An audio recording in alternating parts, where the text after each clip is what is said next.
Good evening, everyone. My name is Julia Espaniola. I'm in Speech and Communication 151 with Professor John Marlow. And tonight I will be giving you guys a persuasion speech on the two-birth child policy implemented in the U.S. So first of all, here is my outline for tonight. We're going to talk about what a childbirth policy is, the hot topic, should the U.S. adopt a two-child per family birth policy, the pros and cons of the issue, my opinion, how this might affect you, and my works cited. And finally, at the end, if you have any questions, feel free to ask. So first of all, what is a childbirth policy? It's kind of self-explanatory, but just to clarify, the purpose of a childbirth policy is to address overpopulation or a really high increase in growth rate. So China was the first country to introduce this childbirth policy. In 1970, the population of China hit 800 million.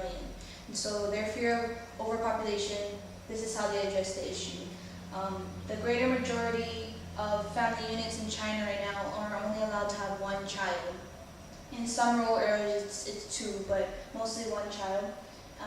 And today, the population of China is over 1.3 billion. So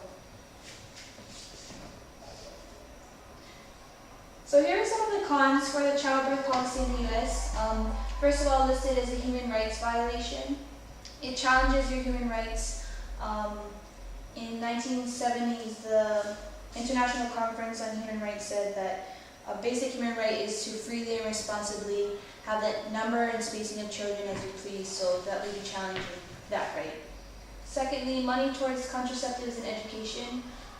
So to speak, if you're having like a one-shot deal, and if the U.S. implements a birth policy, they're going to really have to crack down on, I think, like the high school ages about, contraceptives and sexual education. So they need a lot more funding for that. Thirdly, money towards law enforcement. So I'm not sure how China really enforces the law fully. I know sometimes it's a little brutal and they force some women to have abortions.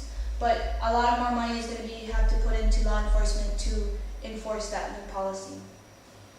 Next is higher abortion rate. So knowing we have the technology in the U.S. that we do, like ultrasound, if someone's only allowed to only have one child or two children and they really want that boy or they really want that girl, there's going to be a higher abortion rate because that's the only children that they're allowed to have. And they want the child that they want. Child neglect and abandonment. If this policy was implemented, people would break the rules because people break laws, and there would be a lot of orphans, there would be a high rise in foster care and adoption system of children just being abandoned or neglected. And finally, lack of social activity for the child. So I know with my siblings, we were like each other's best friends. So growing up, you really kind of had that extra social interaction with other children. And without that social development, it kind of makes actually a generation of spoiled children, so they lack that social nature. And it can actually lead to like psychological diseases and stuff, because they lack that. So some pros for a childbirth policy in the U.S.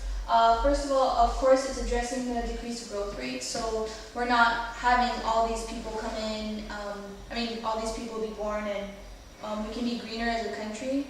We don't have to so much overexert on our resources. Secondly, better health services for women. So China's had this policy implemented for more than 30 years, and because they only allow certain women to have one child, they really make sure that the one baby they have is healthy and everything. So they have these family planning services where it provides a lot of free health services for women. So that may happen here. Next, able to fully accommodate government assistance programs. So with overpopulation, especially a high rise in immigration, there's a application surplus and a job deficit, and there's a lot of unemployment and poverty. So obviously with a lot of overpopulation, you're going to have more people relying on government assistance programs, like food stamps. So the pros for the birth policy is less people would be unemployed because there's less people in general, and we would have the money to sustain those programs fully instead of making cuts. And you'd be there for the people that really need them. And that relates to decrease in poverty and unemployment. Next, higher successful marriage rate. So that has a question mark because it's kind of just like a personal idea.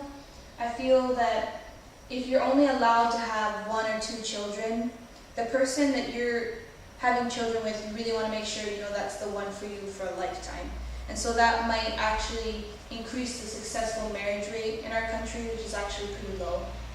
And then lastly, scientific purpose in life is fulfilled. So our biological purpose in life is to procreate, is to pass on our DNA and our genes.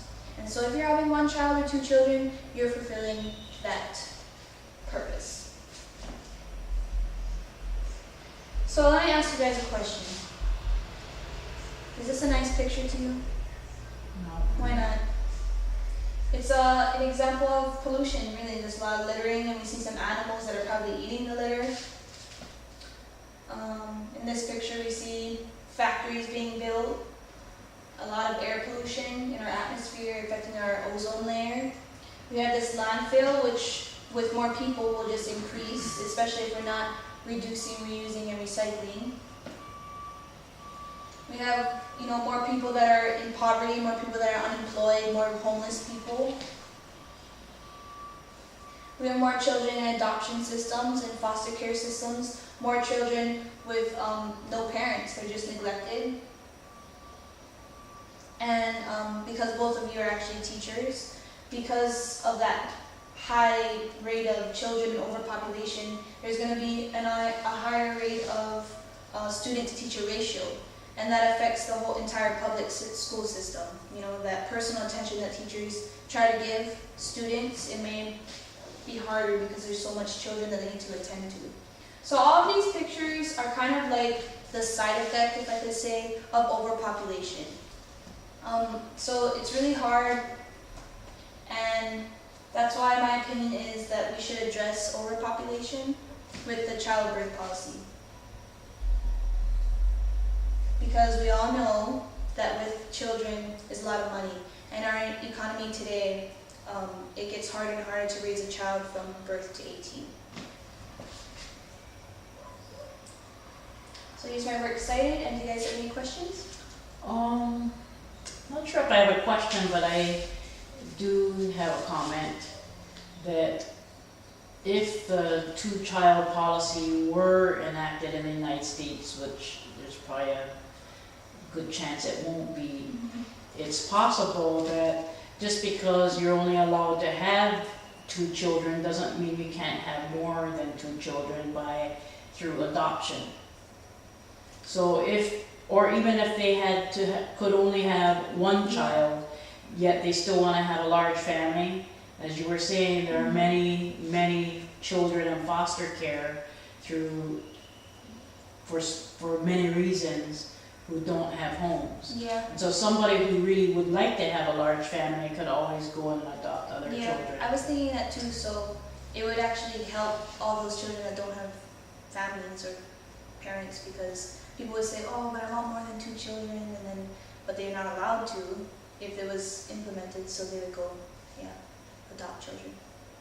Thank you. That was just a thought. No, okay. Thank you. I really doubt that it would pass in the United States, but we have so many kids in foster care that don't have the support, the family support that they need, and yet we still have Americans who continue to have large families, and many of these families have a hard time even taking care of the children that they do have. Yeah, and it's like, so that's a problem. And it's dependent on location too, because for a lot of people in Hawaii, they have like ranches and stuff. So they like having a lot of children, so it's like a lot of children to work, a lot of children to take care of them, to take care of the house. So I was thinking about that too, like how people in Hawaii might be affected by that, because we like large families, so. And initially that's the way it was on the mainland. Yeah, like many families were farmers so and ranchers, and they needed children to grow up and help with the work. Thank you. Thank you.